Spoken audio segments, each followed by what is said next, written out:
What is up, guys? We are at 50 videos finally. It took longer than I expected, but here we are. And I thought I would do a special video ranking my top 50 favorite video games that I've played. And yeah, here we are. So before we get into it, I just want to say that these games, this list is literally just my opinion, so don't be offended if like your favorite game is not on here. The reason why it's not is most likely because I have not played it or finished it. Um, After I started this channel, I realized how many games that I started but never got around to completing for various reasons. And these are all good games. A lot of them will actually make this list.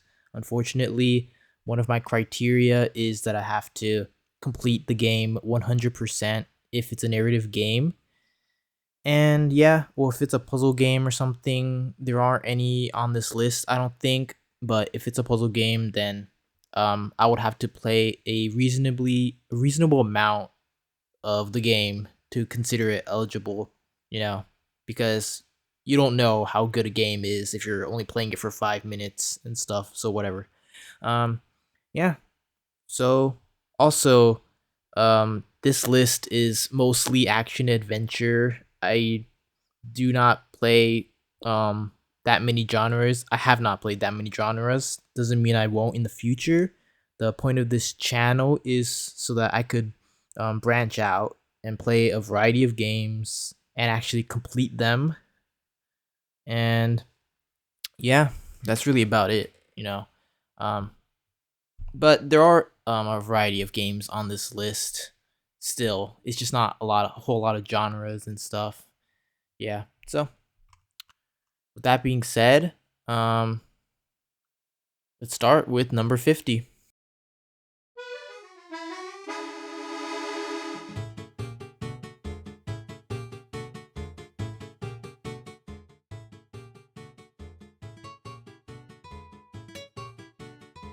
Super Mario Sunshine.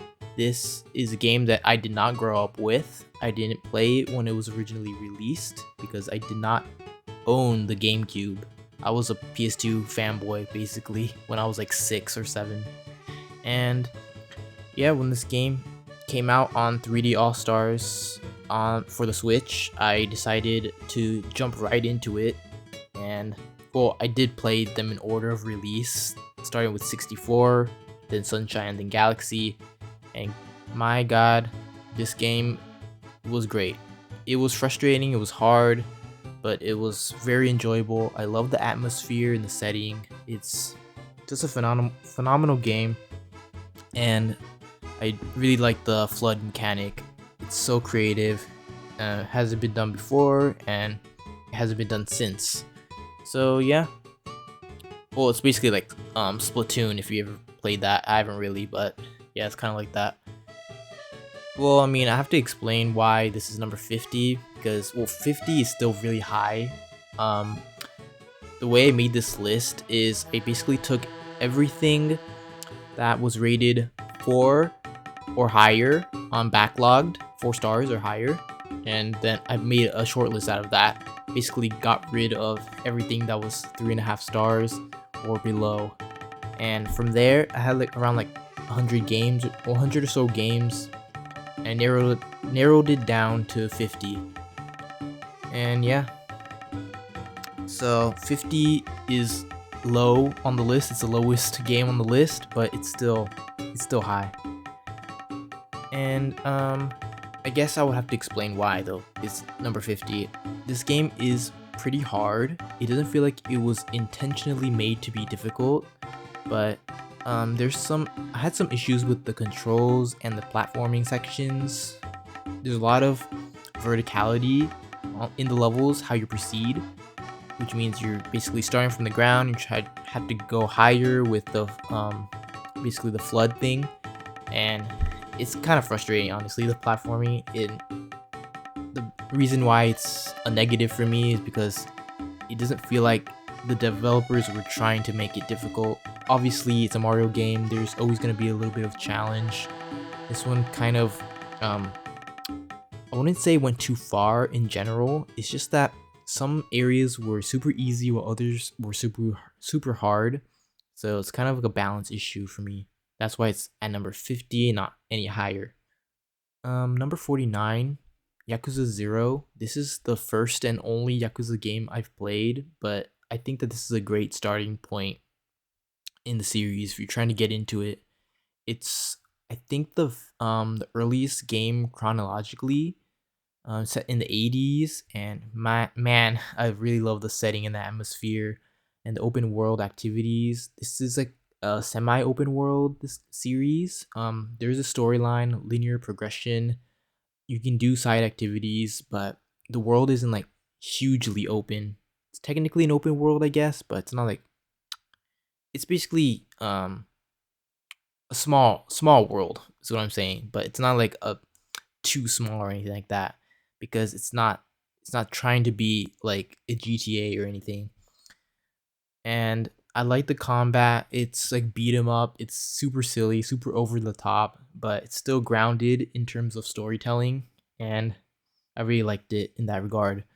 Um, I would say that I thought that the story ran a bit too long, and some of the cutscenes were super long. It was like watching a movie, which is fine for the most part, in my opinion. I'm not really someone who says, this game has way too many cutscenes. It's so boring and stuff. I just want to play the game." But um, again, with balance, like maybe we would want a little bit more gameplay here instead of watching a movie and stuff. Just kind of, yeah. This is highly narrative focused though, so it justifies having a bunch of cutscenes. I was kind of frustrated towards the end because there's like an hour even more length cutscene at the end closing the game or something, and I was like, okay, it's getting late. Can we wrap it up and stuff?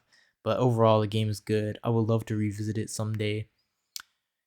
All right, number 48.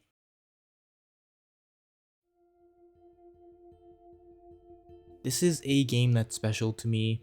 Life is Strange is one of the first games of its type that I've played. Um, Graphic adventure where you're like walking around doing tasks, and basically it's a story game. Not much gameplay and action.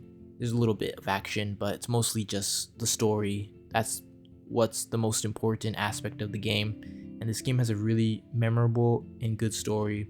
Also, really love the atmosphere and the vibes. The characters are super memorable. I really like Max and Chloe, and their relationship is one of the key aspects of the game.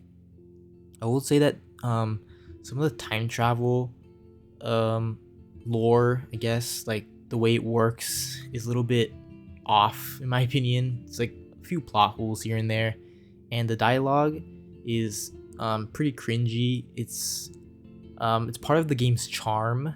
I know it's been criticized, but sometimes the dialogue is just a little bit too weird, too bad um, for me. Overall, though, I really enjoy this game. It's a game you can play over and over again. I've played it through about 3 times, I believe, and I'm still not tired of it, honestly. And yeah, there it is. Also, I should mention that this game does have a remastered version. I believe I don't think I've beaten the remastered one. The original game is the lip syncing is pretty bad, honestly. It's really off, and the facial animations, the voice acting is really good, but the facial animations don't do it justice. I guess that's kind of a negative. I don't really go for graphics and stuff when I'm judging games, but when it's so heavily dialogue focused, these issues do tend to be more apparent, So that's basically really all I have to say negatively about this game. I should also mention that for this list, when it comes to remasters or remakes, I will pick one or the other, or the original version of the game, whichever one I played. If I played multiple versions, which you won't find on this particular list, but if I played multiple versions, I would just pick one of them because remakes, the ones I've played at least, they tend to be mostly faithful to the original because usually when you make a remake, when a remake is made, the original game is well received. A lot of people love it, so I'm guessing that the devs wouldn't want to change too much about it. Basically, the remake is mostly a graphical update, basically a glorified remaster. So yeah, that's just one point I wanted to make. Now you're totally stuck in the retro zone. Sad face. Number 47, Beyond Good and Evil. I played this game on the Xbox 360. No, it was the Xbox One, but I'm pretty sure the game was the 360 version. This game originally came out on I think the GameCube. It's like 2003-ish or something. GameCube, PS2 or something. That was that era. But I did play it years later, and man, this game is really good. I really love the setting, the atmosphere, the characters, the story, and even the gameplay. It's nothing like too advanced or like crazy, but it's a good game, honestly. And this game did develop a cult following. A lot of people are waiting, still waiting on the sequel that was announced years ago. I'm still hoping it does eventually come out because I do want to experience a continuation of Jade's story. And this game also had a recent remaster for the current generation of consoles, and I have not played that yet. I would like to jump into this game once more. I'll be playing that version because I'm sure it's the best version of the game that's out. So number 46. Yes, finally a new genre, I guess you would say. It's not action adventure, just action. Colors weave into a spire of flame. Distant sparks call to a past still unnamed. Bear this torch against the cold of the night. Search your soul and reawaken the undying light.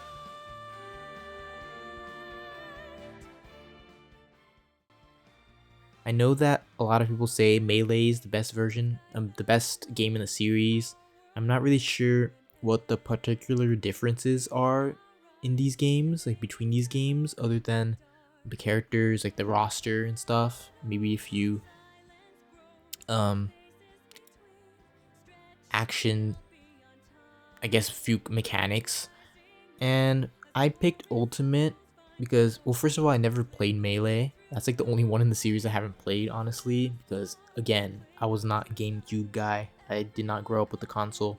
I would like to jump into it soon enough, but I chose Ultimate simply because it's the biggest game. I would say it has the most characters, the most going for it, and I do believe that I was the most into this game. And yeah, that's really about it. I mean, this game is really dense, a lot of depth to the gameplay and stuff, how they improve things, improve upon things um of the original games or the games that came before it. Really like it. It's really exciting, always fun to play. And yeah, that's really about it. Number 45, back to a narrative game, but this is one does not feature action like Life is Strange. Well, it's like Life is Strange in that it doesn't have any action. This is Firewatch. Basically a walking simulator, not really a term I like to use because it basically implies that you're just walking around the whole time, which is what this game is technically, but um it is a story-based game, so you're exploring this campground um in first person, basically talking to this lady who's not even off on screen. I think you're contacting her by radio or something, and it's really good. It's so crazy how much this game can do with its characters, even if you never really see them. And yeah, it's been years since I've played it, so I can't really get much into the details, which is just something that goes for most of the games on this list, honestly. Not that I would want to get into this game, get into the details of this game because that would basically mean spoiling the story. I highly recommend playing this game with a fresh set of eyes. I know that when this game came out, a lot of people were playing it, like YouTubers were playing it, and a lot of people experience the game through them, which is also good, I would say. But I purposely did not watch those videos because I wanted to play the game myself. And I'm really glad I did that because this is a special game, special experience. I guess I didn't really say why Beyond Good and Evil and Smash Bros were this low on the list. Um, at this point, I would say that it's because the games above it, I just like enjoyed them more. Honestly, it's not like anything against the game. Firewatch. A lot of people complained about the ending, which is a little bit abrupt. I do not share that sentiment. I did. It is abrupt, definitely, but it works for me. That's all I can say. It works. Number 44.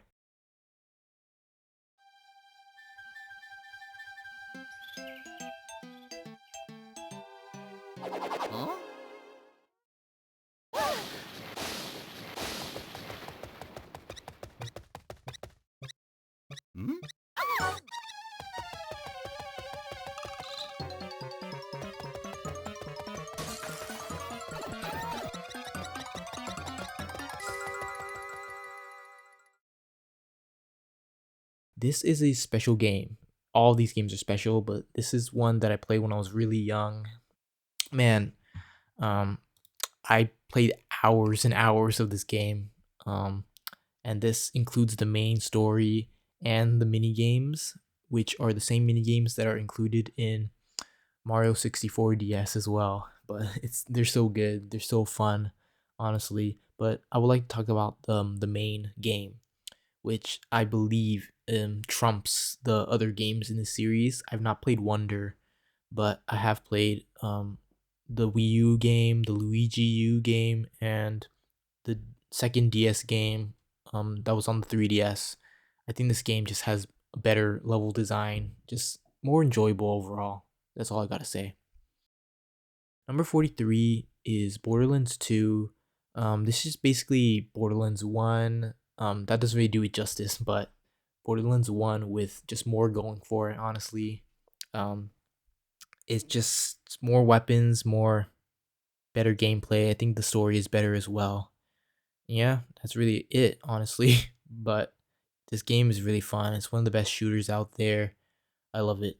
It's so addicting. I really got to get into the other games in the series. I've only finished 1 and 2. I've not even touched 4. I've started 3, but I have not really got into it. A lot of people say the story sucks, and so far it's not the best, but I've not gotten very far into it, so I do want to get back into that. Number 42.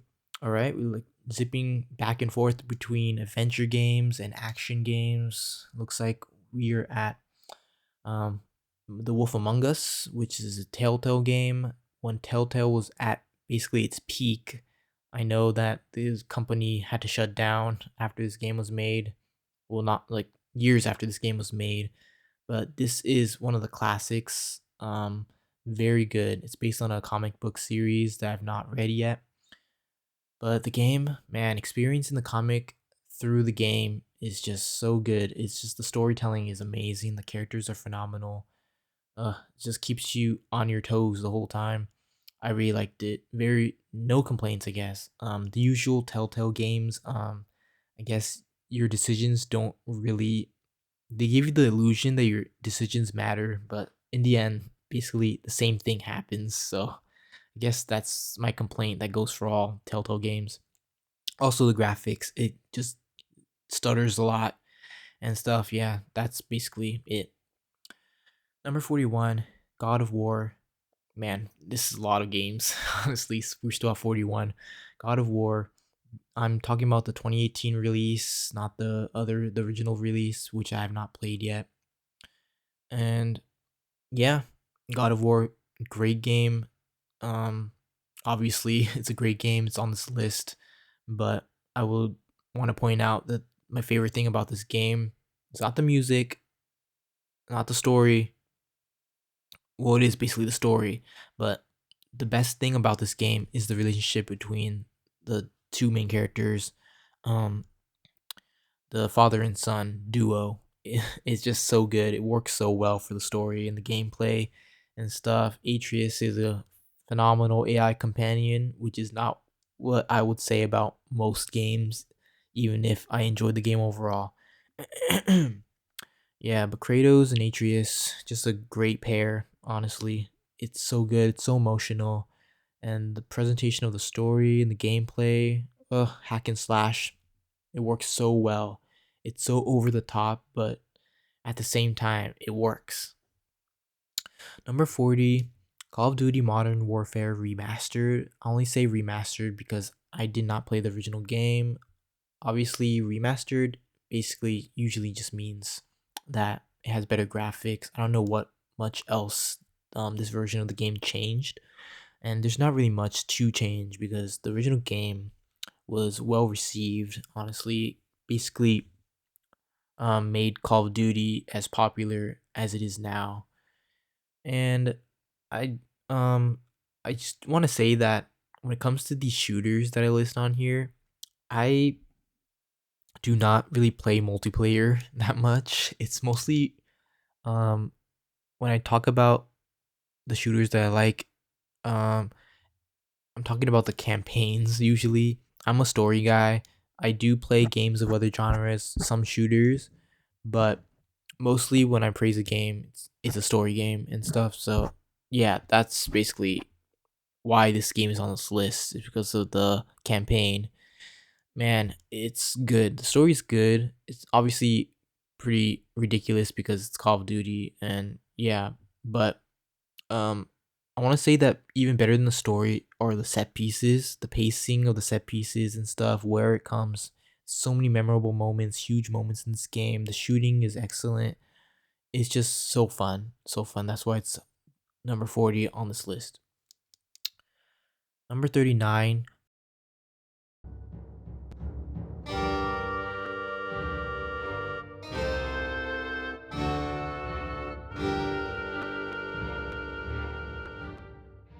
Conker's Bad Fur Day. This game is so good. It might surprise a lot of people because it just looks like a silly game that's made for adults, a cartoon for adults and stuff. Usually those aren't taken too seriously, but this game is really good gameplay. Honestly, I really enjoyed it. I played it for Rare Replay, that compilation of all those popular Rare games on the Xbox One. This is the one of the few games on that collection that I actually beat. Honestly, it might be the only game on that collection that I beat. I started Banjo Kazooie, and there's this one level that I could not find the final collectible in that level, so I didn't want to move on. So basically, that ended my playthrough because I got distracted by other games. Banjo Kazooie, one of the many games that I would like to revisit on the channel. And I think the gameplay is pretty similar to Banjo, at least the platforming aspect. I would say that this game is more brutal than that one. Some of the platforming is pretty tricky in this game. I think it was done intentionally. Sometimes it felt a little bit unfair, but mostly this game is good. And the humor works. It's very silly, but it works. And I think that this game deserves a sequel. Honestly, I don't think that it will ever happen because this game, I don't think it made that much money. It was released at the end of the Nintendo 64 cycle, I believe. It was like 2001, so that was when the 64 was already released or something. I think it was released in 2001. So it did not sell well. And it didn't help the fact that this game was made for adult audiences. Yeah, so this is kind of a tricky line when it comes to these kinds of games, especially back then. Um, the look is a kiddie game. It looks like a kid's game, but it's not for kids. So basically, adults wouldn't want to play it because it looks like a cartoon, and kids wouldn't want to play it. Oh, their parents won't let them play it because it's not made for them. And I guess people are a little bit more open minded now than they were back then. But I'm pretty sure that is the reason why this game failed when it came out. It's very unjust because it is a good game. I highly recommend playing it if you can. Number 38 is Jack 2. I've played Jack 1 and 2, have not started 3 yet. I would want to soon because Jack 2 is a super fun game. I would say that this is one of the hardest games that I've played. Alone might be a turn off, but I would say it's worth it even if I there were some sections that where I wanted to pull my hair out because they were so hard, especially when it came to when you're driving your little motorcycle, car, or whatever it was, which is a lot. You have to do a lot in this game. And honestly, I was trying to get every trophy in this game. Man, I've got all of them except for one plus the platinum. I'm not sure if I ever want to jump back into that. I will eventually, but it involves the races, which are super ridiculously hard. But the game is good. It reminds me of Beyond Good and Evil in a way, kind of, because of the darkness of the story and obviously the art style. But I think this is a bit superior to Beyond Good and Evil in terms of gameplay. I feel like I should mention that when I'm talking about similar games, why this one is higher than that one. And yeah, just the gameplay. This one's way more shooting focused. It's basically a shooter. A huge difference in tone from the first game, but both are phenomenal. Number 37, Ori and the Blind Forest. I did not expect this game to hit me as much as it did. When I first saw the trailer for this game, I did not even want to play it. I think it was because it was a 2D game, side scrolling, and the UI and stuff. It didn't appeal to me. But if you play this game, it will change your life. Honestly, the music, the storyline, it hit me like a truck, man. I did not expect that to happen with this game. Um, honestly, and the gameplay is phenomenal. I think it's the first Metroidvania game that I've played, and honestly, it's one of the only games that I've played so far. I'm currently playing Hollow Knight, as you can see on the channel, but both are phenomenal. Great game. Number 36 is Gears of War 2. Um, I've only played Gears of War 1, 2, 4, and Judgment, which is most of the series, basically, but I really like 2 because of its storyline. That's like the main selling point for this one. The story is so good. It takes Gears of War 1's gameplay and basically improves upon it in every way. And yeah, there's not much I can say because it's been a while, but I did really enjoy this one. Number 35, BioShock Infinite. Now, this game, the third game in the BioShock series, is one of my favorite games. It's one of my first shooter games that I've played. It's not multiplayer, but just in general. I got so sucked in by the storyline and the setting. It's so fun, so good. I know that this game did have an E3 demo and a trailer that promised a whole bunch of things that never made it in the final cut. Even then, this game is super good. I haven't really been pointing out the negatives of the games that are this high on the list, but I would say that the middle section kind of drags a little bit, the middle to late section, because it's just basically like the other games in the series, just one guy shooting a bunch of other guys, going down narrow areas, streets, and stuff. Um, and yeah, it kind of gets a little bit repetitive, I would say. I just wanted to point that out, but everything else about this game is really good. The plasmids, the shooting, the stories, the storyline, the characters, it's amazing. Um, I think that it was a really good idea to go this direction in terms of setting. It's like a way different setting than Rapture, but um, it's still the gameplay is the same, so it's super good. Honestly, it's not. I can't really say so much about these games, other than the fact that they're good. But yeah, it works. The setting works with the same gameplay as the original Bioshock. Number 34. Now, this might be a little bit of a controversial pick, I guess. I don't know why, but GTA 5 is a game that's hugely, it's one of the most popular games of all time, one of the best-selling games of all time. People still play it to this date because of the online version, the online mode. I have not touched the online mode. This is totally in regards to GTA 5. I guess you can consider GTA Online its own game, and this is not that game that I'm talking about. I'm talking about the main game, GTA 5, the storyline, and the open world, the single player, you know, all of that. And the reason why I say it's controversial is because um when a game it seems like when a game gets as popular as GTA 5 is, a lot of people start trashing on it for various reasons because of how everyone loves it, because they say it's overrated, this part's not good, this part's not as good as everyone's saying it is and stuff. Well, I don't agree with any of that. I think that this game is one of the best games of all time for a good reason. Um, the open world is just so phenomenal. There's plenty of things to do apart from the main storyline, which itself is great. And but I do have to say that the best part about this game are the characters, the way they interact with the open world, the way the story line and the open world intersect and mesh together is just beautifully done. And I think that this game is a great evolution of GTA 4, even though the setting is totally different and the setting and the characters.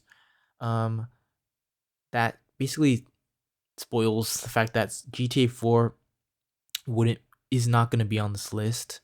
Um, I did recently beat that game. It was a Steam version, which is steaming pile of crap. The optimization is just horrible. The game itself was good, but the reason why it's not on this list is because I do feel like there are certain mechanics that did not work as intended, like the driving and stuff. I do feel like the open world. Um, I know that a lot of people love Liberty City, but I don't think that the open world is that interesting. Honestly, there's. I think the reason for that is because this game has so many missions. I swear, I feel like it was nonstop at a certain point. You have to do so many missions, which means a lot of driving. And it got to the point where I got tired of driving. I just switched to using a taxi cab every single time. And yeah, so you're going to be seeing a lot of Liberty City.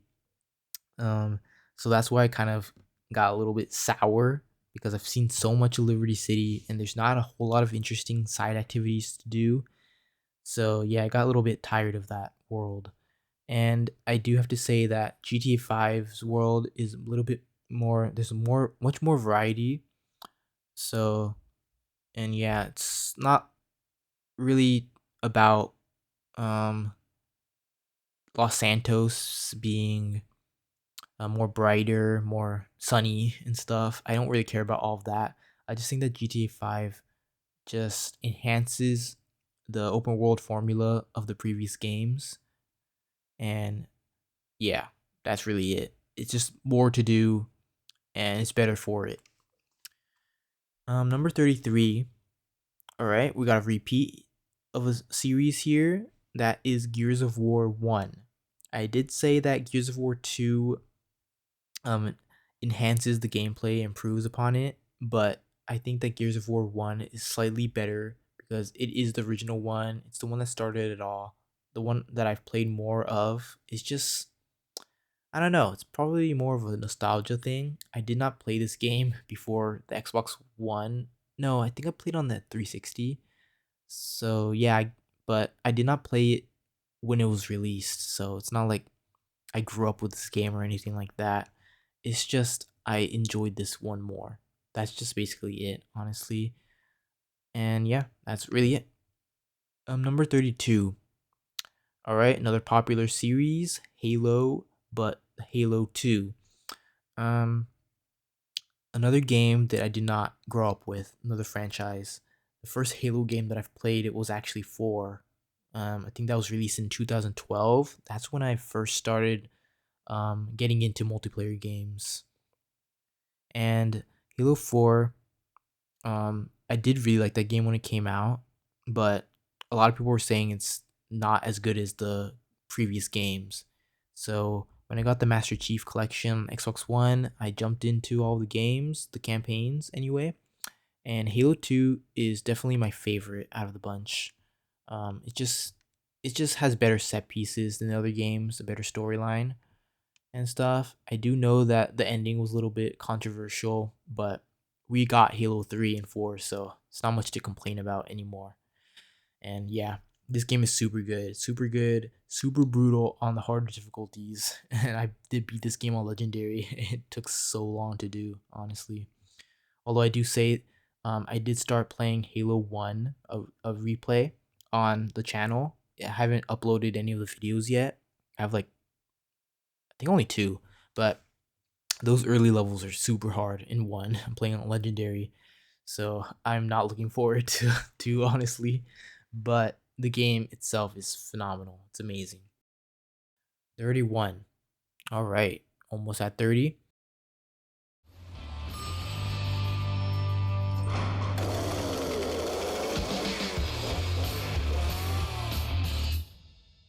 Now, Left 4 Dead 2, I honestly did not spend too much time with this one. I played the crap out of Left 4 Dead 1 on Xbox 360, but Left 4 Dead 2, in its current state, it already has Left 4 Dead 1 packaged in already. So there's just a lot of content and basically reviewing all of that as well.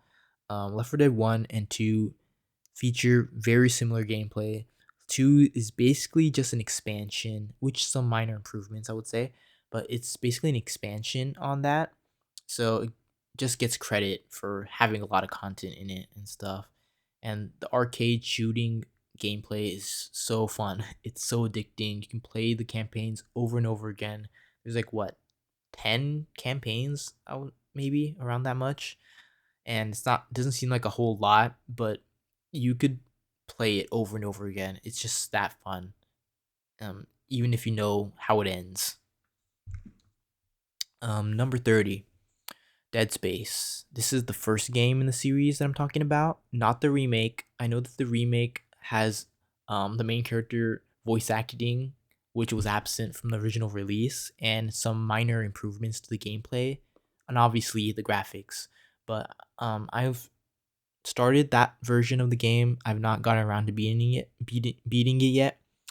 But I'm talking about the original game. It's basically the same minus the voice acting, which I guess it's kind of makes the game better, I would say, but not much because the core of the game is the gameplay, not the storyline. The storyline is good. It's very good. I really enjoyed it, but I think that the best thing I can say about this game is the pacing of it, like the way the set pieces come, like where they arrive and stuff. It's so good. The enemy variety, like there's not a whole lot of xenomorph types to be dealing with, but where they're placed in the game is just perfect. Everything's perfectly done. Like the anti-gravity parts, like when you're moving around contraptions and stuff, trying to solve puzzles while dealing with the xenomorphs that kind of crowd you in really tight spaces, making the whole experience very claustrophobic. Ugh, the atmosphere, the tone, it's so good. It's so dark, so beautiful. And the music, that's an underrated aspect, I would say. Music, the stings, the horror stings when the xenomorph appears, the dismemberment of the xenomorphs with the guns, the plasma cutter. Honestly, I could go on. It's so good. I love this game. It's like one of the first, I think it's the first horror game that I've played, and it's the best so far. Number 29, another horror-ish game, I would say. I don't really want to compare these two because they're different games. Oh, yes. Pale blood. Number 29 is Bloodborne. Ugh, Bloodborne. A lot of people say this is their favorite game. Number 29 might seem a little low, honestly, and pretty sure people will complain because of the other games that are higher on this list. But so I guess I should say why it's number 29 as opposed to like in my top 10. Um Bloodborne is good. It's a great game. I guess it just didn't hit as hard as the games that are above it. That's really all I got to say. But the way this game's world is presented to you as a player is just so good, and it works so well considering the fact that the storyline is basically very obscure, like is usual for From Software games. It's kind of set into the exploration part of the game, and it's just this is the same thing I can say about all the games in this from the studio. Just that the way you explore the world and the way things are open up to you is just so good. There are twists and turns, surprises at every corner. The boss fights are brutal but so satisfying when you beat them, and the variety of the enemies, the bosses, the design, the art direction, it's so good. I'm just glazing the game at this point, but um, it's 29, but it's still good. It's good. That's really it. I really enjoy it. Number 28. All right, a little bit of a whiplash in terms of genre. We're back with another graphic adventure game, Tales from the Borderlands. It's another Telltale game, one of their finest. And the reason why this game is so high on this list is because it has one of the best narratives of any game that I've played, honestly. And the characters are extremely memorable. I could play this game over and over again because it's that good, even though I've only played it like twice through. It will definitely be up on the channel at some point. Um, I will not miss this game. I think it's the best. Better than the shooters, to be honest, because of the story. It's just a testament to how important I believe narratives are in video games, even if gameplay first, I guess. But um, storytelling is phenomenal. This game does not have a lot going for it in terms of gameplay, like the same as any other Telltale game, but that really does not matter to me at all. It's good. I know they made another one. I did not play it, but from what I've seen, it just looks atrocious. Don't play it. I think it'll leave a sour taste in your mouth, especially you don't play it after this game. Number 27, Legend of Zelda: A Link Between Worlds. Now, I do have to mention, I do not, when it comes to like top-down games, I was never really into those kinds of games. You know, even to this day, I barely played top-down perspective games like Pokemon or whatever. I've only owned Pearl, but this game definitely changed the way I felt about that those types of games. The combat works perfectly. The whole dungeon system is it works even in this format. And it's surprising how I'm just gonna glaze the Zelda series for a little bit, but it's so cool how each game in this franchise is so different from each other, but still so alike in the way that all the mechanics, like the gadgets and stuff, they're all there. Dungeons and stuff, enemies even, but it doesn't matter if it's 3D, 2D, or top down, 2.5D. It works. It just works, and yeah, it's really much about all I can say about this game is that I enjoyed it beautifully, and I would want to bring up the fact that I did have the following game. What was it called? Link's Awakening, which is basically a remake. Which is the version I played. That was at number 43 on this list, which now goes to Borderlands 2. The reason why is that there's a game that I forgot to include on this list. I'll mention it later, and I basically put it in there, kind of crammed it in, shoved it in a little bit higher than 43. But I mean, I know that means that number 50, Super Mario Sunshine, is out, but I did take a second look at Link's Awakening, and I just felt that I could probably push it out of the list because I did enjoy the games below it, below 43 more. So it's an honorary number 51 on this list. I just wanted to bring that up for some reason. Well, Link Between Worlds is number 27. It's a phenomenal game. Don't miss it.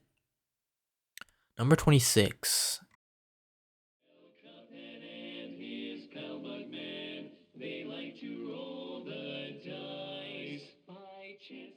Man, when I first saw the trailer for this game, I was kind of skeptical. I was like, can it really be this good with this art style, the hand drawn art style? And it is. It works. I mean, I don't care how long um it takes for these types of games to be released. I know that games tend to be announced way before they come out. And while Cuphead I haven't been following for too long before its release, the DLC took so long to come out and stuff, but I did not even care because the quality was matched with the main game. Um, it's basically a boss rush. Well, I wouldn't say rush because obviously you're gonna be taking so long to beat these bosses. They're so difficult. Almost every single one took hundreds, or I guess not hundreds, but well, some of them hundreds. So many tries. I mean, I'm pretty sure a lot of controllers were broken over this game. It's really hard. The bullet hell aspect of the game is basically that on crack. And yeah, but it doesn't matter because the mechanics of the game, in which I think you can choose like between two types of guns, and which Cuphead shoots from his fingers, by the way, which is totally cool. Um, and you can play the game however way you like. Like you can unlock multiple types of shooters, and you can use a combination of either one to beat the bosses and stuff. Some of them do more damage but have slow rates of fire and stuff. Some of them have a bigger spread but they don't do as much damage and stuff. The way that the game has depth in this regard, it just makes it highly replayable, honestly. And the boss fights, the music, the design is so good. And of course, not to mention the art, the hand-drawn art is so good. It's like the main selling point of the game. It works. And this game did not disappoint. All right. I'm kind of rambling with these games, but I'm kind of talking off the top of my head. I need a script. Honestly, I desperately need a script. This is my like third or fourth time attempting this this list, this video, but I'm just gonna push through this one. Number 25.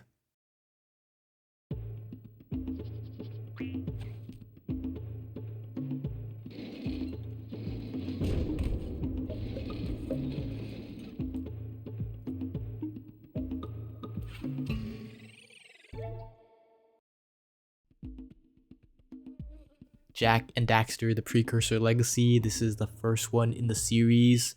I like this one more than 2.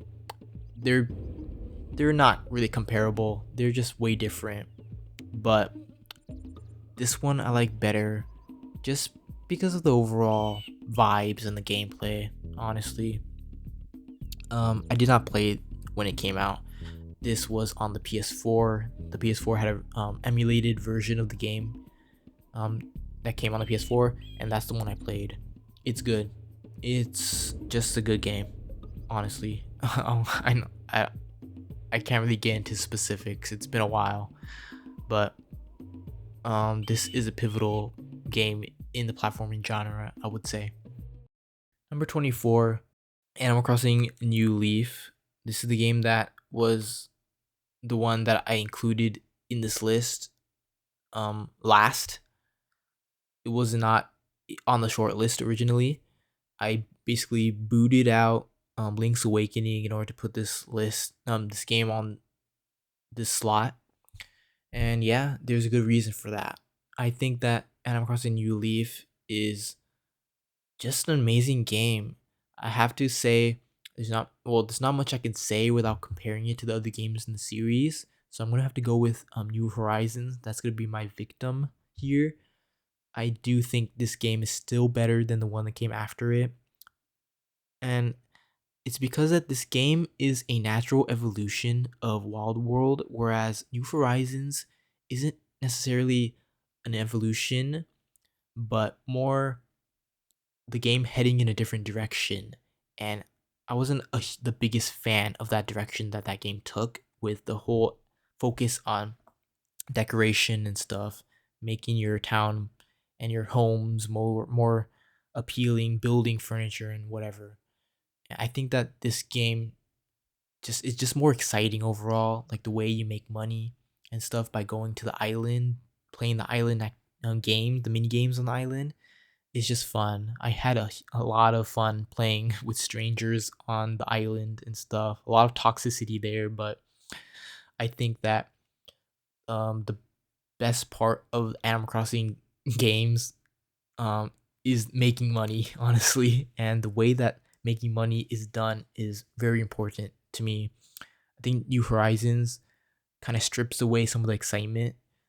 I do think it's really fun to the whole buying turnips thing. I don't know if the developers intended for people to abuse buying turnips, selling turnips by going to other people's islands and stuff and abusing their high rates, but um that kind of trivialized the whole money making aspect of the game, which I think just kind of took away some of the enjoyability.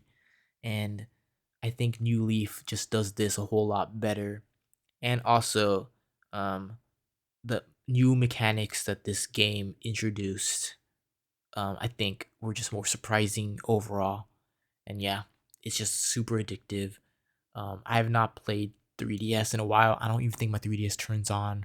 But if I do ever get a new 3DS or ever turn on my 3DS again, this will be probably the first game that I play. Number 23. They told me, son, you're special. You were born to do great things. You know what? They were right.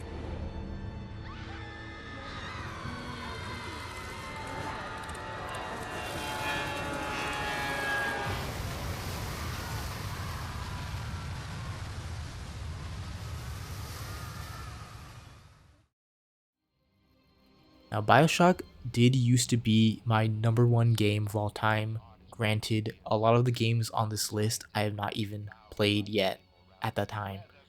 And the reason why I enjoy this game so much, I think, is because of, I don't know, just Rapture in general. It's just such an intriguing world. It's so fun to explore. I love how the storytelling in this game occurs. Doesn't shove cutscenes in your face. Everything is done in real time.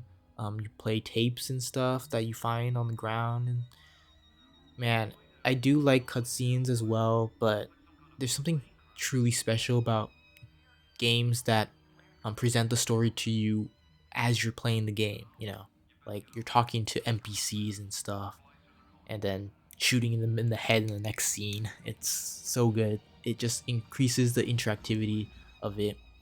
And I do have to mention one negative, I guess, why this game isn't number one as of now is, I guess, the shooting is a little bit chaotic and stuff.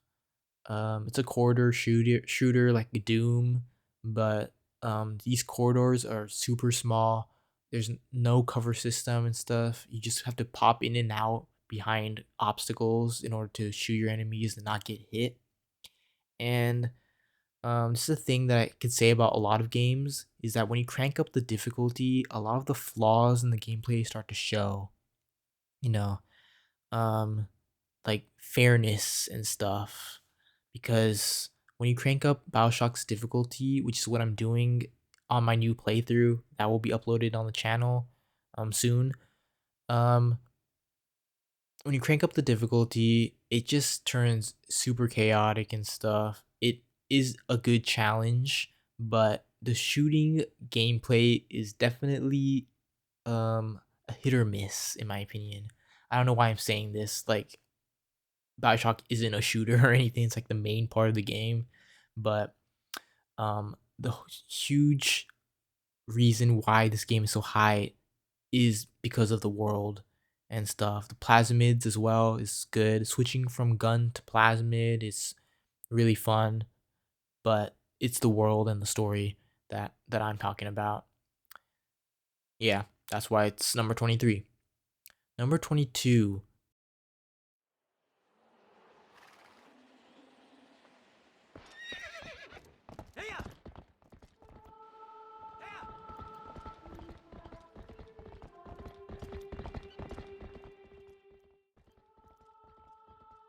Here's a game that I finally beat recently, and that is Legend of Zelda Twilight Princess. This is the Wii U version I'm talking about. It's basically the same game with better updated graphics, and I think the whole game is flipped. I don't remember the reason why they did that, but they flipped it like a mirror, so everything's in reverse. But this game is so good. The reason why I did not beat it originally when it came out on the Wii U is because I've mentioned this before, but the Wii U gamepad kind of broke, so I could not play anything because I'm pretty sure the Wii U required the gamepad at all times to play it. Yeah, or no, there's the Wii U Pro controller, but I did not own that. That's why I didn't never beat this game. I'm so glad that I finally got a chance to play it again.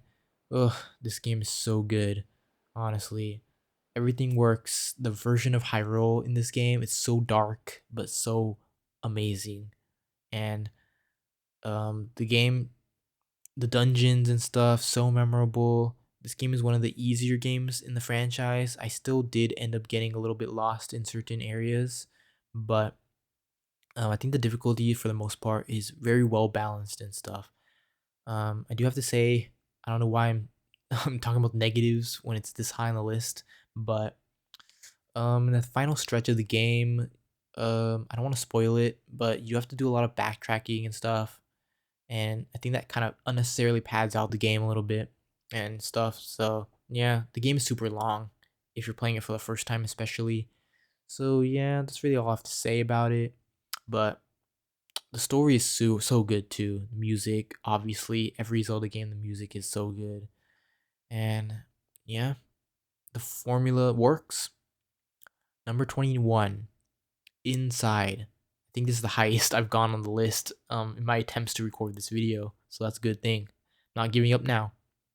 Inside, man, I played this game on release, so it's definitely one of the games that I have that's been the longest gap between when I played it and when I'm talking about it right now. But Inside is that good, um that all these years of not playing it has not basically waned my interest in it. It's kind of a crime that I haven't revisited it since then, but this game is so good. It is surprising. It's M rated. I know that Limbo was pretty dark in itself, but the whole game looked like a silhouette, so uh, it wasn't that brutal. But this game is full in color. When you die in this game, you really die. You get dismembered and stuff. It's really graphic. It's really gory. It's really surprising, and the game looks marvelous. And the story, it's completely silent. There's no dialogue or anything like that. It's basically you, just a little boy, just running through levels, side-scrolling levels, until you make it to the end. And the game just throws curveballs and surprises at you at every turn. It just gets more and more crazier as the world opens up. It's so intriguing. And I know I talk about the world in these games a lot, but that's basically something that's second to none, is the quality of the worlds and the atmosphere and stuff, the feeling, the emotions that you get playing these games. That's really important to me, apart from the actual gameplay. Inside, it basically nails it in every department. Number 20.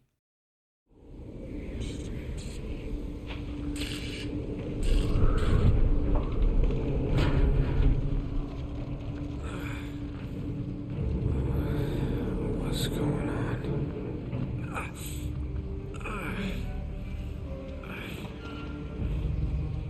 That's my blood. That's my blood. It's a lot of my blood.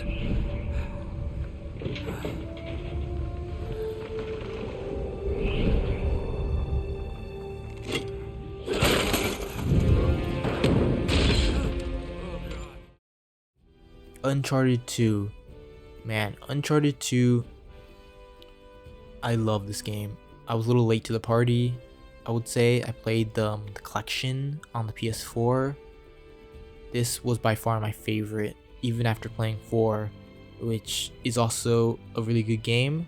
But the reason why I like 2 so much is the set pieces. That's basically it. It's like you're watching an Indiana Jones movie. You can say which one, the one that's your favorite largely depends on which one has your favorite scenes, favorite action scenes and stuff. And Uncharted 2 has the best scenes, I would say. Uncharted 4 does have a lot going for it as well, which honestly, if I were to include it in this list or in a list, it will be like number 55 or something, I would say. So I'm not leaving out Uncharted 4. It's just I think Uncharted 2 is a superior game.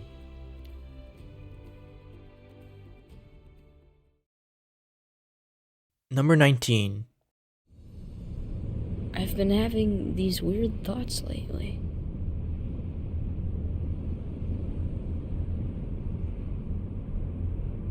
Like, is any of this for real? Or not? Kingdom Hearts, and I'm talking about the final mix version of this game, the first game in the series. I do think that it's worth noting that the final mix versions of these Kingdom Hearts games is more than just graphical improvements. There's extra content in it, and when it comes to Kingdom Hearts, the more the better. So yeah, that's why I'm saying final mix in particular, because I did play the original version of 1 and 2, and then I played their final mix versions on the PS4. And this, I don't think that PS4 had its own releases of these games. This is basically the PS3 version of the game with updated visuals, just an HD filter over it or something like that. And yeah, Kingdom Hearts 1 is not a game that should have worked, honestly. The blending of Disney and Final Fantasy is done seamlessly. It is really weird but really enjoyable. I think Kingdom Hearts 1 has probably the best storyline out of the ones I've played.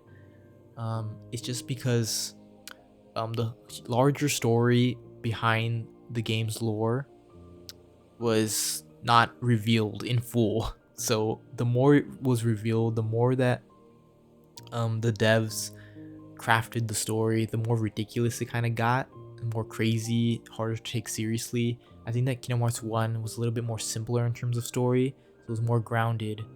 And yeah, I think it deserves credit for that. And of course, the gameplay. It's kind of hack and slash RPG-ish. It's action RPG. It's not turn-based. It works, and I know that in the current Final Fantasy games, they are largely modeled on the Kingdom Hearts games. I think that turn-based works as well, but I do like the action RPG hack and slash gameplay that Kingdom Hearts employs. So yeah, it's a really special game to me. I really enjoyed it. I played it when I was young, maybe not quite as young as when it came out, but it's fun.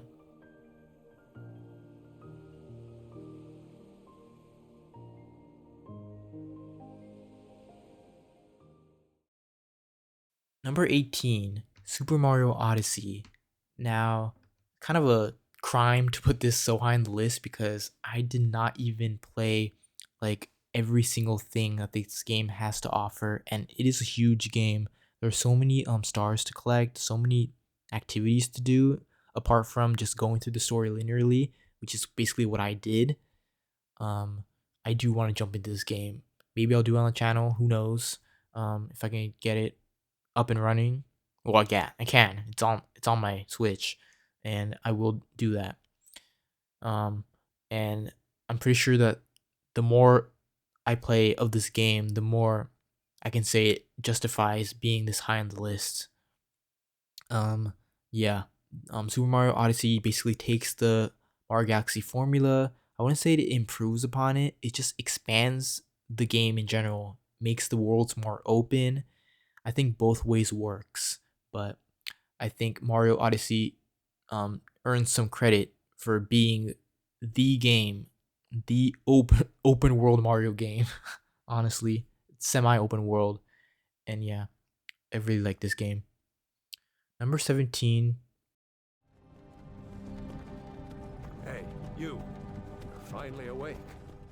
Elder Scrolls 5 Skyrim. It's the only Elder Scrolls game that I've played, so I can't really compare this game with the likes of Oblivion and Morrowind.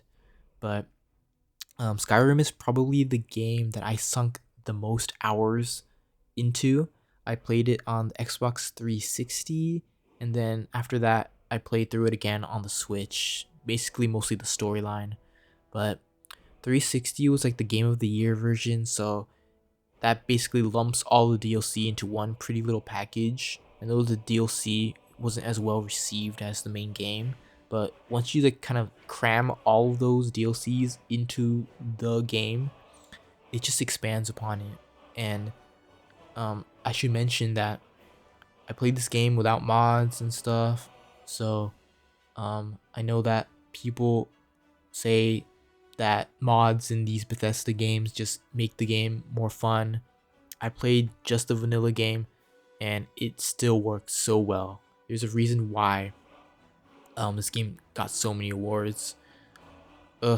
It's the world of Skyrim is just, it's one of the best open worlds. I gotta say that. There's a lot of open, barren landscapes in this game, but in between those large stretches of nothingness are a variety of towns, and each one is so highly distinctive from the last, and it's just so much fun to explore. Exploration is something that's highly encouraged in these Bethesda games, and there's a reason why, because they cram it full of things, full of story, full of lore, all the collectibles and stuff. So interesting. I really enjoy playing this game. I'm pretty sure I got all the achievements on the 360, spread across all the DLCs as well, and I do not regret a second that I spent playing this game. It's so good. All right, here we are, number 16, It's me, Mario. Super Mario 64.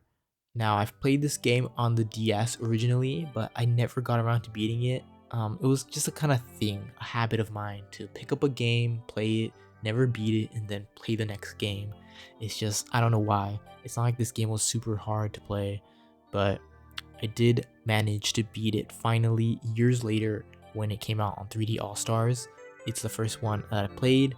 I struggled a lot trying to get every single star in this game because once you try to attempt that, it gets pretty difficult, honestly. I know that Mario 64 is hugely popular in the speedrunning community, and I think that it's one of the most enjoyable games in that community as well. When you're speedrunning games, you kind of forget about the actual game. You just focused on getting to the end.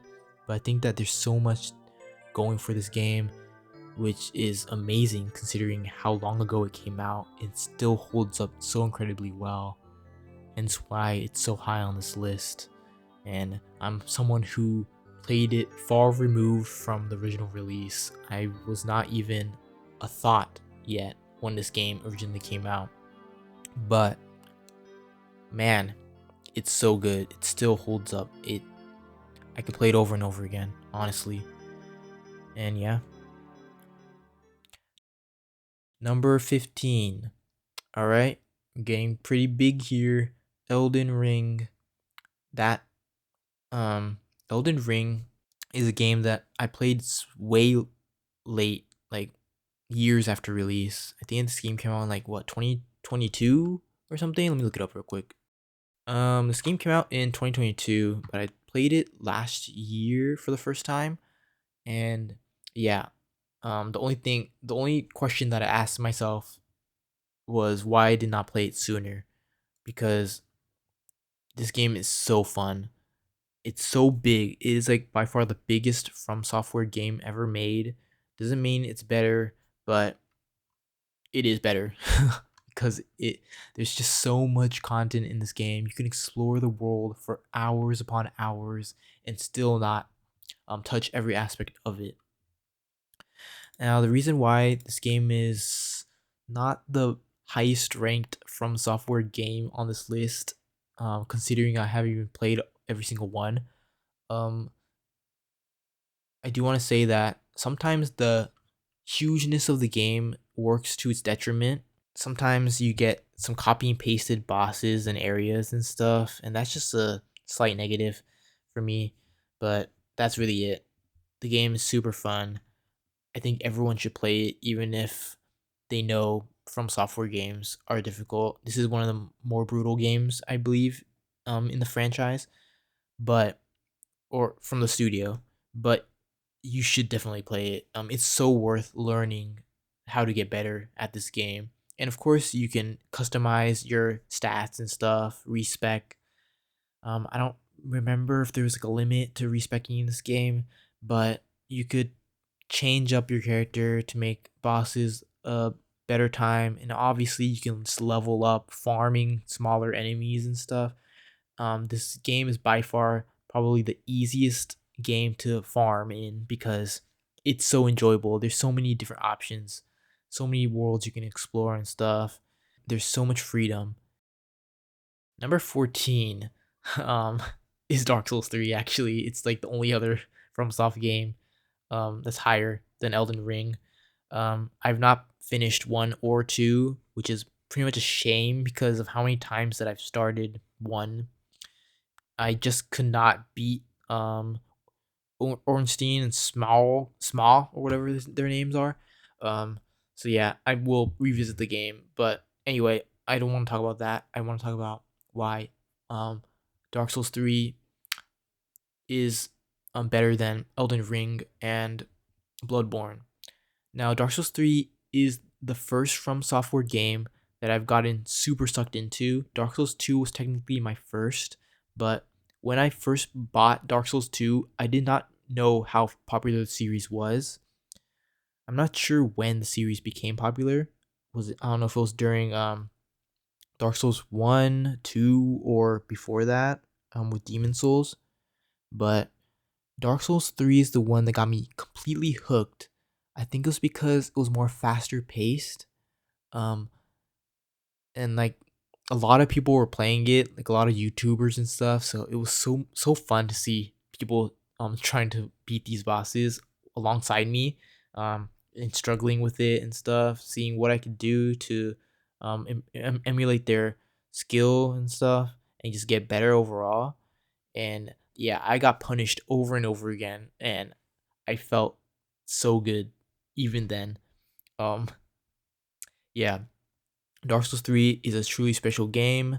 I know it gets some criticism for being more linear than the previous Dark Souls games, but I think that the linear path that they present to you is so fun.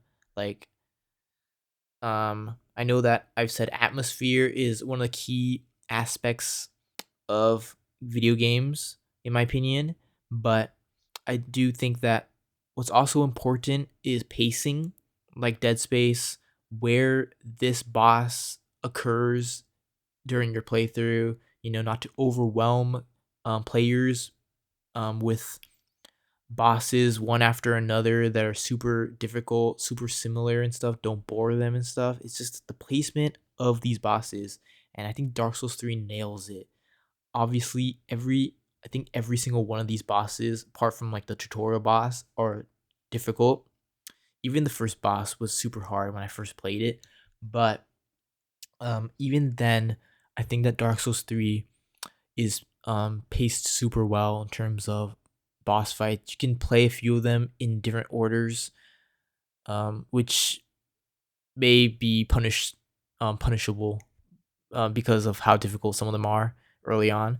But man, I struggled a lot with this game. Still, I enjoyed it so much. It is truly a special game. It's what got me into the series after all, and I've replayed it like 3 or 4 times since. Ugh, and I do want to play it again, honestly. It's so good. All right, number 13.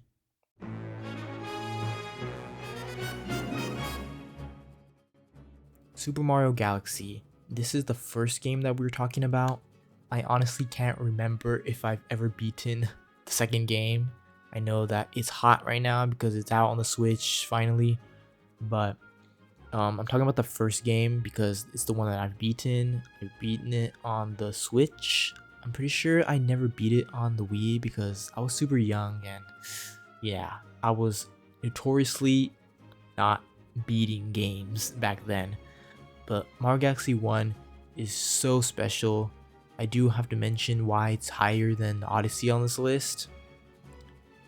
I guess atmosphere, honestly. Nostalgia for one thing, but atmosphere is probably the main reason why, because it really ties to the emotions you get while playing the game, like how you feel about the game while you're playing it.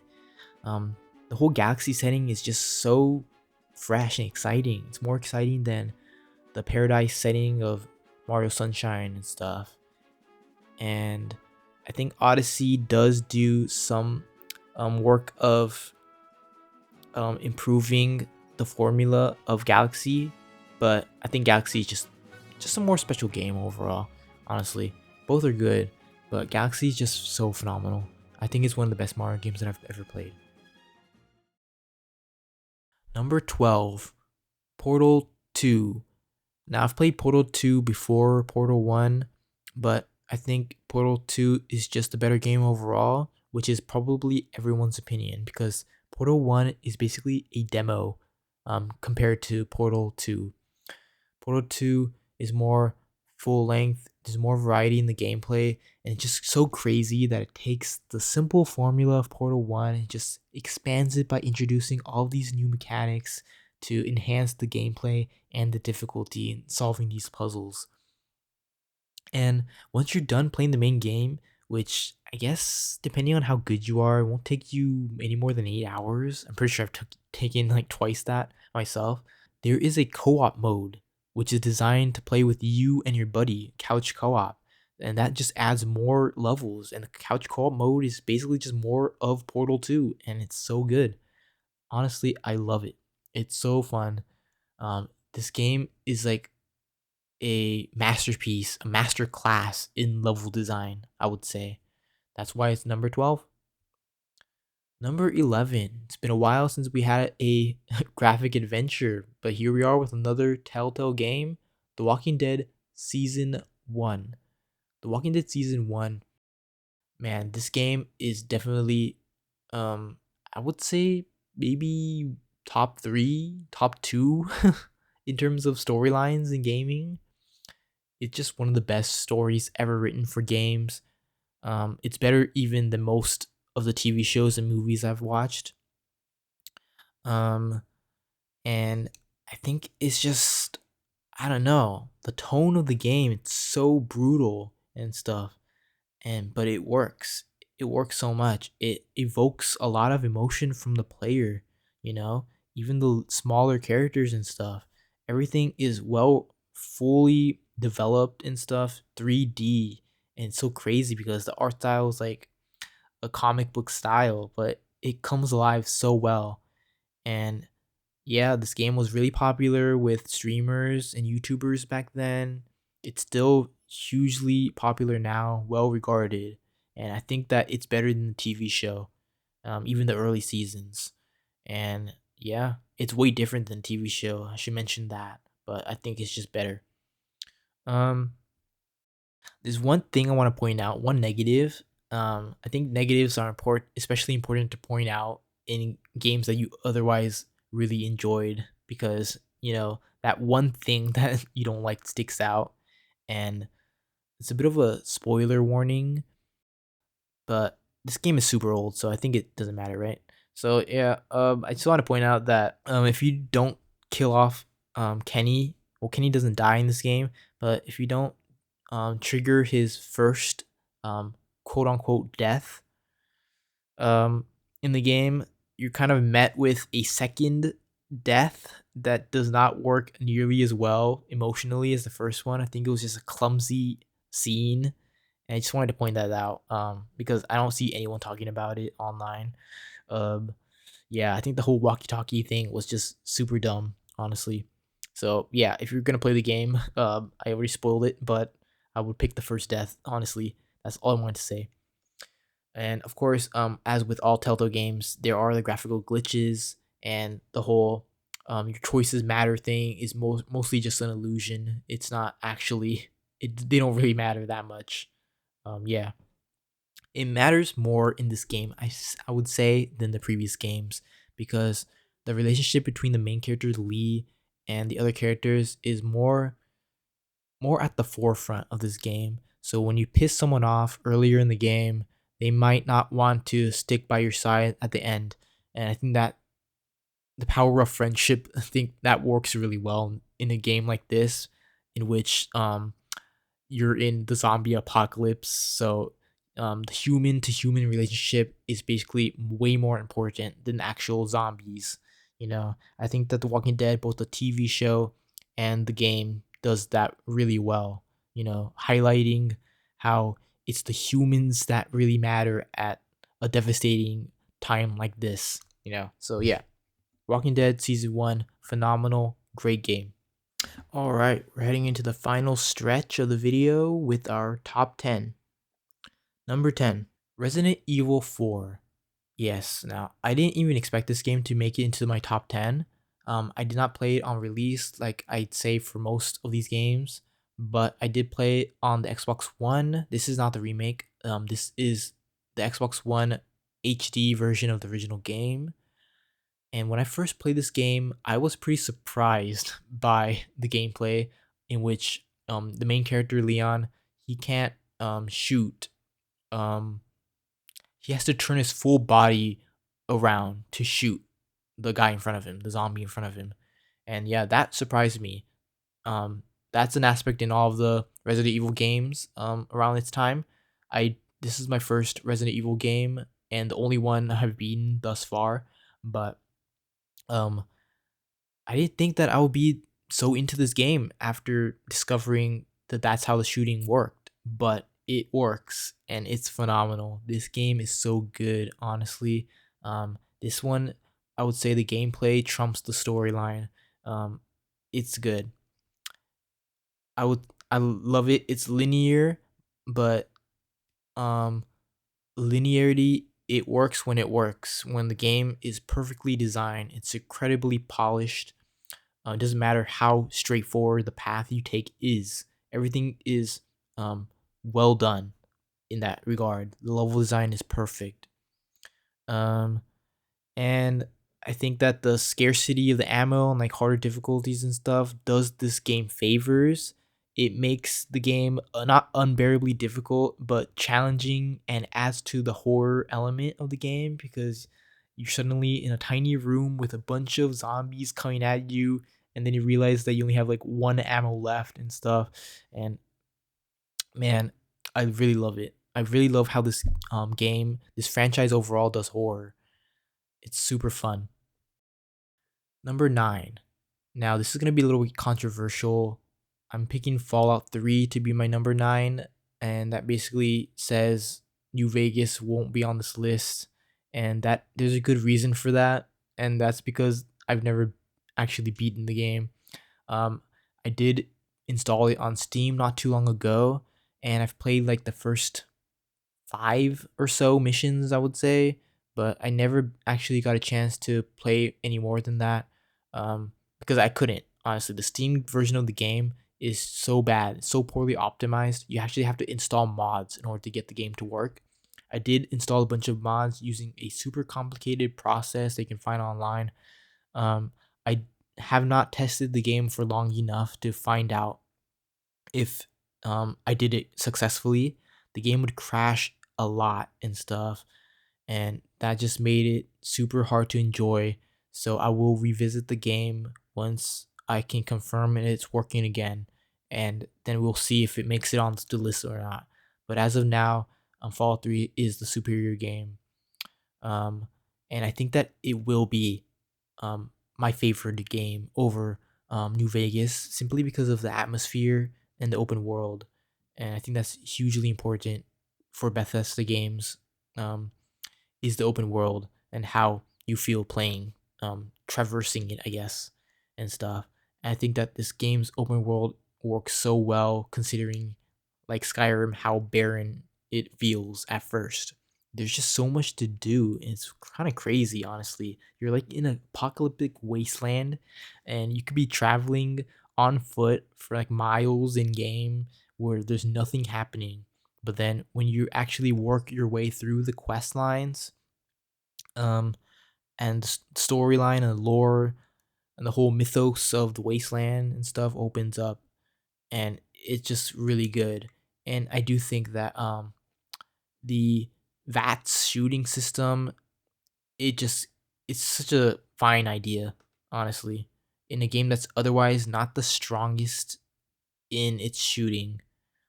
Um, this game off does not have a cover system, so like Bioshock, when you're in like a tiny area, it basically becomes kind of chaotic and stuff. But the VATS really does help with that part of the game, and the open world, the quests and stuff, the RPG elements, which aren't like too impeding. Like I don't play a whole lot of RPGs, but when I do, it's more like stats and stuff like from soft games. It's not like so it's not a huge aspect of the game, I would say. And I think Fallout 3 does it perfectly. It never overcomplicates things and stuff. The gameplay for the most part is really smooth. And yeah, that's why it's number 9 on this list. All right, now we're getting to really good stuff right here. Number 8 is Shadow of the Colossus. I did play the remake of the game, which was really well regarded, even if it kind of upgraded the graphics, made them a little bit more realistic, and kind of took away some of the ambiance feel of the game, like the haziness and stuff, by making the models a little bit more visible, more well defined. And I guess I would prefer the art style of the original more, but this game is pretty much really faithful to the original release. I've only played a little bit of the original game, so I'm picking the remake over it, obviously. But I would say that they're pretty much interchangeable. They're both really good games. Um, the boss fights are phenomenal. Like every single one of these colossi that you beat, there's a different method. That's basically the whole shtick of the game, is that you have to figure out what you have to do in order to take down each of these monsters. And I really like the whole moral sense, the moral dilemma the game puts you in. You're forced to beat these monsters, but you kind of feel bad that you're beating them because honestly, they're just lovable creatures. You have to beat them, but you feel bad that you do. And I guess some of the colossi are a little bit better than others. I know that there are a lot of lists you can find online of people ranking the colossi. Some people say that this one sucks balls, while this one is like the best boss fight of all time and stuff. But I think that overall as package, this game does work. I do say that I do want to say that I think the final boss is a little bit weak, which is a sentiment that a lot of people share about this game. But um, I really enjoy the game, and it's just the world is so desolate and like it's so empty, but it just works. Like the atmosphere works. You know, there's like no one to talk to and stuff. It's like you're so lonely in this world. It's just you and your horse. Um, it's a great relationship, you and the horse. But man, um, I don't know. It's just like I can't really explain it honestly. It works. It just does. All right. So Number 7, another controversial take, I would say, another controversial pick.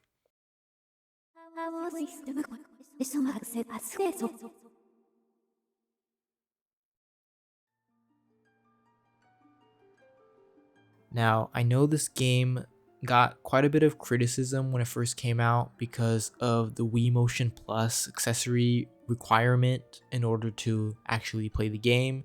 Um, I know that at like tech demos or whatever, like E3 or whatnot, everyone was probably enthused when they saw that you are going to be swinging the Wii remote as if you're swinging the Master Sword, so it can make you feel like Link, as you couldn't in previous games. But when it actually came out, the Wii Motion Plus was kind of it did not work as well as people wanted it to. Yeah, but honestly, that issue overshadowed the quality of the game overall, and this is one of the finest Zelda games that I've played. It is the first one I've played, so there is definitely a nostalgia like factor into that. Um, but man, I don't know. Everything in this game, like every dungeon, every world, whether you're in Skyloft or on the ground in like the forests or whatever, it just works. Honestly, it's different from the other Zelda games. This one's definitely its own game. It's very unique. I know each of the Zelda games are unique in its own way, but this one is just definitely super different, but it still works. The formula is there, and yeah, Link is there, Zelda's there, but they're different. But I don't know. I really enjoyed this one. And the Wii Motion Plus, it did not fail for me as much as it did for a lot of people, it seems. And there's really no excuse though to not play this game because it's out on the Switch. So if you have a Switch, definitely jump into this one. I remember when it was first announced, it was the most excited I've ever been for a Nintendo release, honestly. This game coming out again in HD on the Switch. And yeah, I played through it so fast and I had a great time. Definitely. All right, number 6.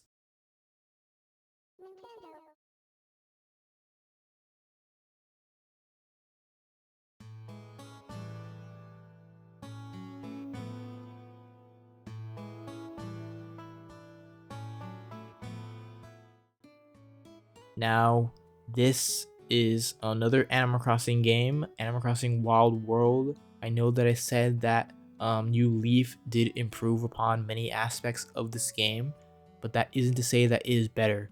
I would say that Wild World is the best one that I've played of the series. I've not played the first game, that's the only one I haven't played, but Wild World is superior to the other ones that I've played. And the reason for this mostly is because of nostalgia, but I don't know. It's just this game is more surprising to me. Like when you get visitors and stuff, and when you're trying to make money and stuff, it's just more fresh and exciting, in my opinion. I think that it's kind of unfair to say that to New Leaf because New Leaf was the natural next step in the franchise where more gameplay elements and mechanics are introduced and improvements to the game. But I think that the more um, ways that the game presents for you to make money and stuff, the more it includes, the less exciting it feels. It's kind of a double-edged sword. So on one hand, I do appreciate all the new stuff that New Leaf introduces, but on the other hand, I think that the less is more. So yeah, I do like Wild World better, not just because it's nostalgic for me and that I played a crap ton of hours of the game when I was a little boy. So yeah, Wild World number 6. All right, now we're down to our top 5. Number 5.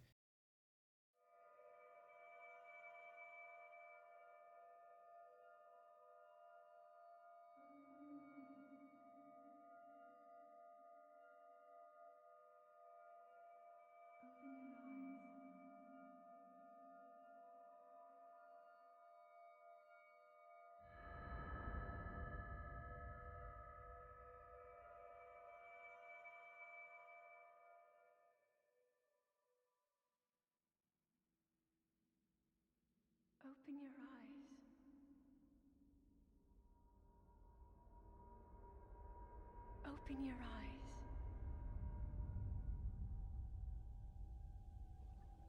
Wake up, Link.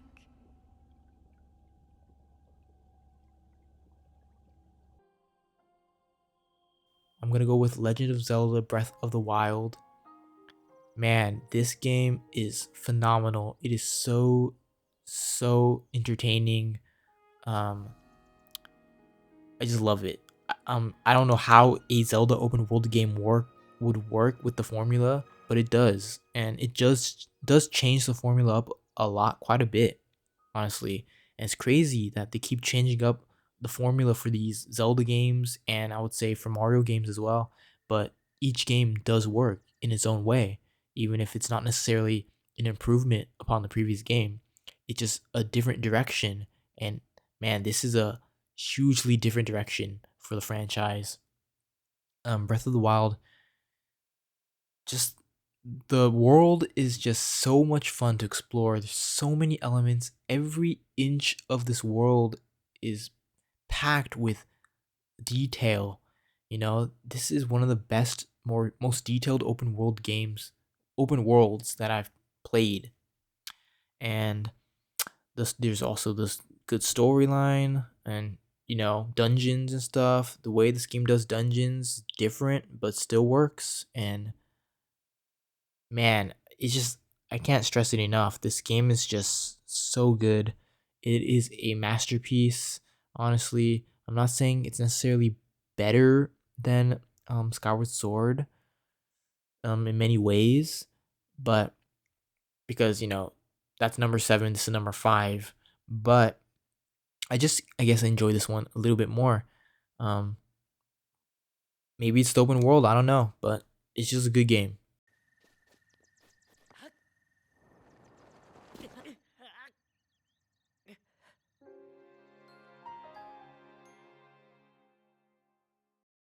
Number 4.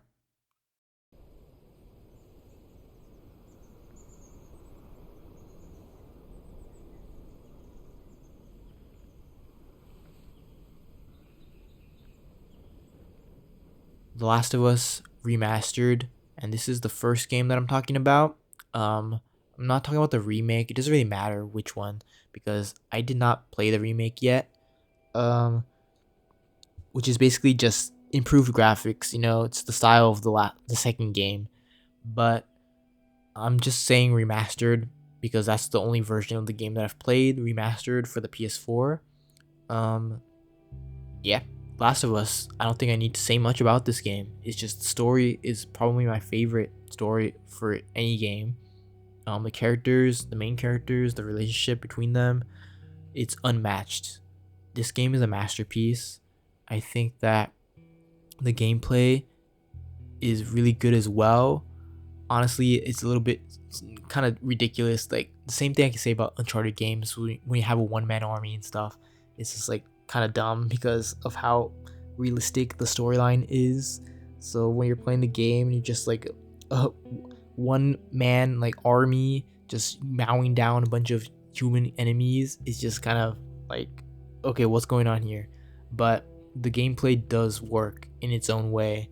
The shooting mechanics, the cover system, and basically throughout the game, you're gonna be jumping between sequences where you're supposed to take down human enemies and sequences you're supposed to take down the clickers, and you have to use different approaches to defeat each clicker and each human. Well, I mean, all the humans are basically the same, but some of them do have armor and stuff. So yeah, there's quite a bit of depth to the combat, and it's kind of crazy that I'm even talking about the combat because it's not even the best part of the game. That's the storyline. So I think that Naughty Dog kind of like, I don't want to say captured lightning in a bottle, but that's basically what they did. The gameplay is phenomenal and the storyline is phenomenal, and you just combine the two and it's just perfect. The set pieces, the pacing and stuff, and like you can play this, crank up the difficulty and challenge yourself, and it's still the same great game. you know Last of Us is a game that I could play over and over again, even if I've experienced the story. Obviously won't have the same impact on a repeated play, but Oh my god, it's what a story, honestly. Number three, Oh shit. Here we go again. Worst place in the world. Rolling Heights baller country. Now I ain't represented Grove Street in 5 years, but the ballers won't give a shit.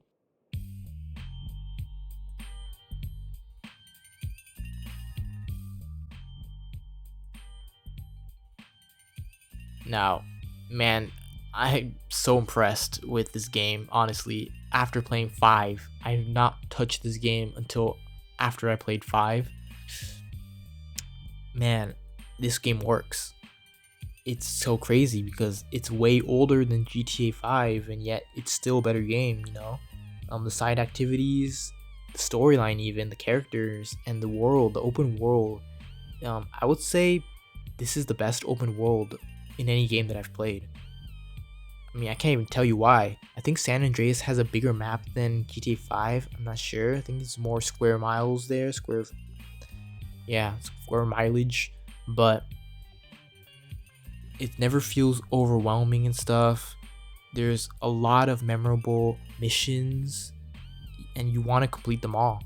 And I know that some of them are a little bit unfairly brutal and challenging and stuff. There's a little bit of the old game jankiness to be had here, but honestly, you can ignore all of that because everything else just is perfect in this game. It's perfect. I can't stress it enough, you know? And I'm not talking about the remake. I'm talking about the original game. I think that the remake just totally screwed up the art style of the game. Um, I think they took it a little bit too far in terms of cartooniness. I know that Rockstar Games is kind of a weird ness to the character designs because they're somewhat stylized but also realistic at the same time. So I guess they leaned more towards the cartoony, stylized aspect of it when they redesigned the game. But the character models look atrocious in the remake. I will not be playing that ever. If I ever replay this game, which I will, it will be the original version. I played the game on the PS4, which is like Jack 1, an emulated version of the original game. But yeah, it's good. It's solid, honestly. And it doesn't matter like that the graphics are dated. You know, you can ignore all of that because the gameplay is just phenomenal. All right, number two. Okay, this is an exciting one. It's a popular pick for, you know, lists like number one on best game lists.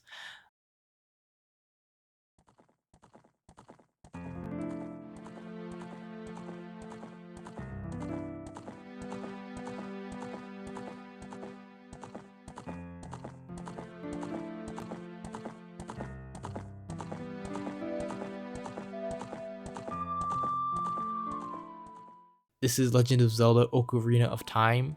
I'm talking specifically about the 3D version, the 3DS version, which does improve the gameplay a little bit. And of course, the graphics are improved in this one. But it doesn't really matter which version of the game you play, unless you're so salty about the water temple being extremely hard to beat that you just cannot handle the original version. But I just want to point out, I want to say that I picked the 3D version because that's the only one I actually played. And I don't really know what to say about this game. It obviously is one of the most influential, important games of all time. But with this list, I'm kind of not really considering like how important the game is, how objectively good the game is. This is just more about my personal preference of how much I enjoyed the game while playing it. So yeah, I know that Ocarina of Time is often considered the best game ever made and stuff. It's gonna be on like every major list by a major publication, and I don't care about any of that because it definitely deserves to be high on any list. That's why it's number two of mine. And I should mention that I've never played Majora's Mask, which I know a lot of people prefer to this one. Um, I did attempt to play the 3DS version. I did not get too far into the game before I got completely stuck and couldn't figure out how to get through the time limit mechanic and stuff. Couldn't navigate that.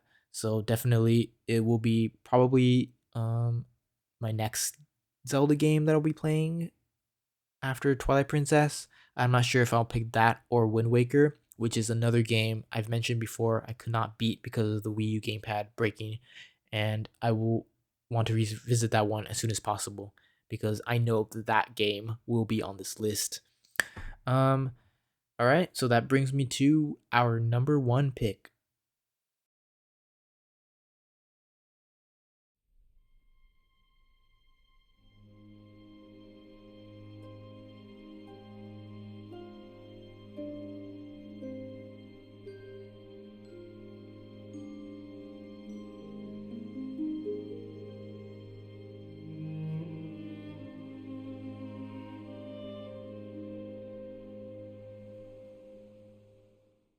This is my favorite game of all time. It is Kingdom Hearts 2, specifically the final mix version. And yeah, I don't even know what to say. This game is just the most entertaining, most enjoyable, replayable game ever. And I'm talking about watching every single cutscene without even skipping ahead.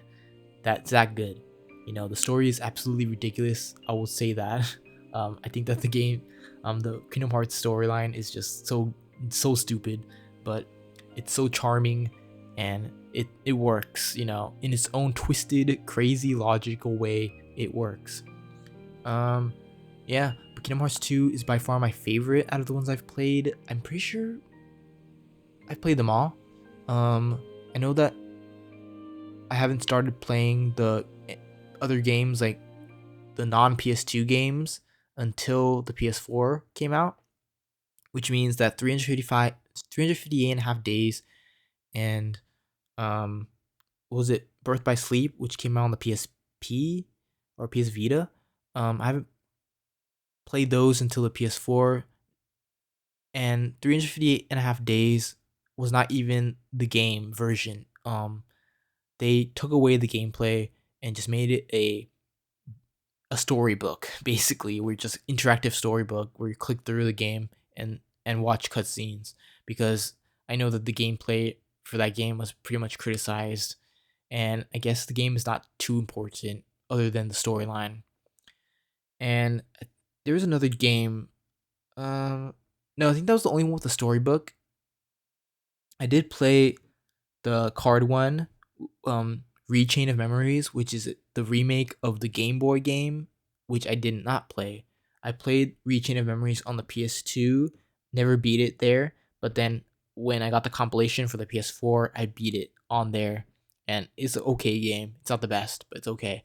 But I want to talk about Kingdom Hearts 2 and why it's my favorite, and I think it's basically the boss fights, the worlds and stuff, the storyline. I know I said Kingdom Hearts 1 probably has the best storyline, but the way the story expands, the whole relationship between Sora, Riku, and also Roxas, which is, I believe, is one of the best game characters of all time. The way they all mesh together in this game, it's so exciting, it's so fun. And yeah, honestly, the game features one of my favorite, I think my favorite type of gameplay for any game, the hack and slash, um, RPG and stuff. Is the way the gameplay is integrated into these boss fights and these set pieces is just second to none. I I enjoy it. I don't know even know what to say, honestly. It's just so good. I would replay this game over and over again. And a funny story is, I actually played, this is my first Kingdom Hearts game. I didn't even realize I bought Kingdom Hearts 2 by accident. I meant to get the first game, but I picked the second one by accident, and then yeah, that's where the story of me playing this game starts. I was like upset for like a second, and then I was like, oh well, I'll play the second one first. And man, I sunk so many hours in this game. I totally forgot that Kingdom Hearts 1 was even a thing until after I beat the game.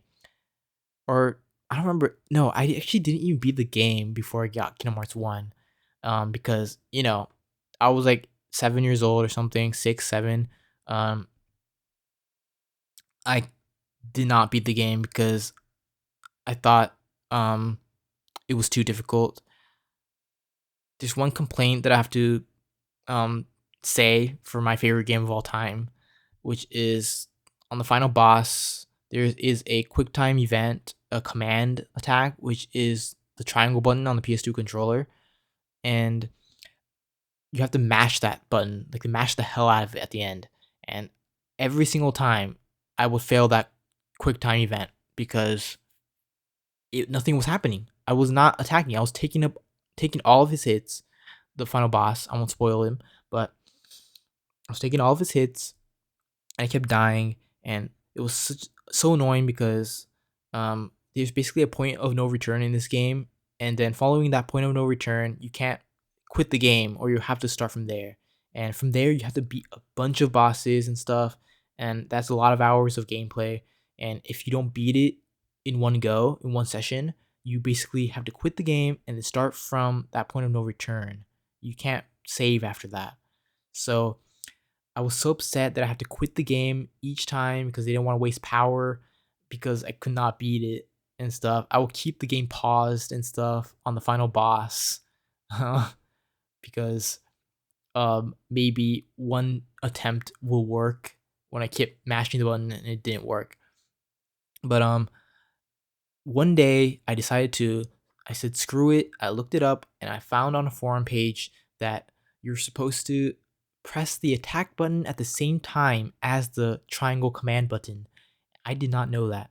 So I was dying so many times, wasted so many hours of restarting the final stretch of bosses because I didn't figure out that you're supposed to use the attack button at the same time as the triangle button. And yeah, it's a complaint because I think that um, it wasn't made clear, and it's like the only part of the game that you had to do that. So yeah, I was like, how am I supposed to figure this out? Maybe eventually, like most people would, but I was like 7 years old, so yeah, I didn't beat the game immediately. I would say I think I started one and stuff, and then played through that. Maybe not to the end before I finally beat the second game. Yeah, but here we are, 2025. Kingdom Hearts 2 remains my top game of all time, and I think the final mix just adds more content and makes it even more exciting, adds more challenges and stuff. It is definitely the best way to play this game. And I think that everyone should play this at least once in their life, or if not way more than once.